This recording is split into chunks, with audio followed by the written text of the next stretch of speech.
మీ business విస్తరించాలనుకుంటున్నారా? మార్చి 16-17 హైటెక్స్ లో franchise India biggest ఫ్రో expo. ఒకప్పుడు నేను ఐటీకి ప్రాధాన్యత ఇచ్చాను. మన పిల్లలు ఈరోజు ప్రపంచమంతా వెళ్లారు.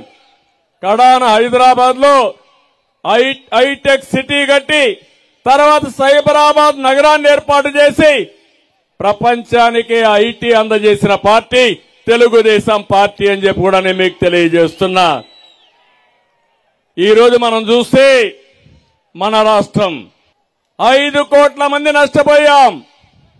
విభజన జరిగింది. విభజన వల్ల రాష్ట్రం నష్టపోయింది. తర్వాత తెలుగుదేశం పార్టీ వచ్చి ఎట్టి పరిస్థితులు కూడా అభివృద్ధి చేయాలనే పంతంతో 2029 విజన్ తయారు చేసుకుని అమరావతి గాని పోలవరం గాని పరిశ్రమలకు గాని పెద్దపీట వేశాం. అలాంటిది ఈ సైకో ముఖ్యమంత్రి వచ్చి ఆంధ్రప్రదేశ్ రాష్ట్రం దగా కాబడ్డది. పూర్తిగా నష్టపోయే పరిస్థితికి వచ్చాం. అందుకే నేను ఒకటే చెప్తున్నాను, విభజన కంటే జగన్మోహన్ రెడ్డి విధ్వంస పాలన వల్ల పూర్తిగా నష్టపోయామా లేదా ఒక్కసారి గుర్తు తెచ్చుకోమని మిమ్మల్ని అందరినీ కోరుతున్నా. నష్టపోయామంటే ఒకసారి అందరూ కూడా గట్టిగా చేతులు పైకెత్తి మీ సంఘీభావాన్ని తెలియజేయండి. మీలో ఒక చైతన్యం రావాల్సిన అవసరం ఉంది. నాకు శ్రీకాకుళం కొత్త కాదు, నాకు ఉత్తరాంధ్ర కొత్త కాదు. కానీ జన సముద్రాన్ని చూస్తే నా జీవితంలో ఎప్పుడూ చూడని ఉత్సాహం మీలో చూస్తున్నాను. 2014లో ఇక్కడే మీటింగ్ పెట్టాం. ఆ రోజు బ్రహ్మాండమైన గెలుపు వచ్చింది. మళ్ళీ ఈ రోజు చెప్తున్నా, 2024లో గెలుపు మనదే. తెలుగుదేశం జనసేన గెలుపును ఎవరు ఆపలేరు.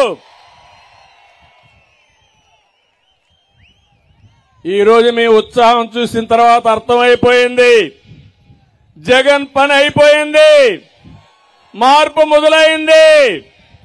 మనం హుద్హుద్ తుఫాను చూశాం, తిత్లీ తుఫాను చూశాం.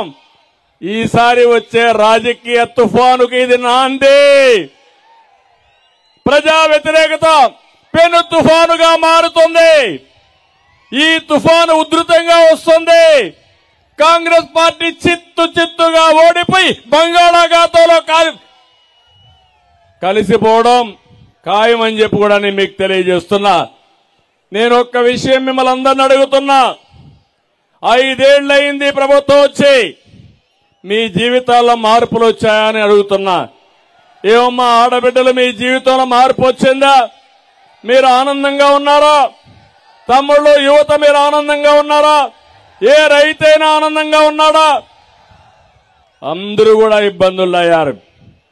జగన్ పాలనలో పేదలు నిరుపేదలయ్యారు. వైసీపీ నాయకులు మాత్రం ధనవంతులయ్యారు.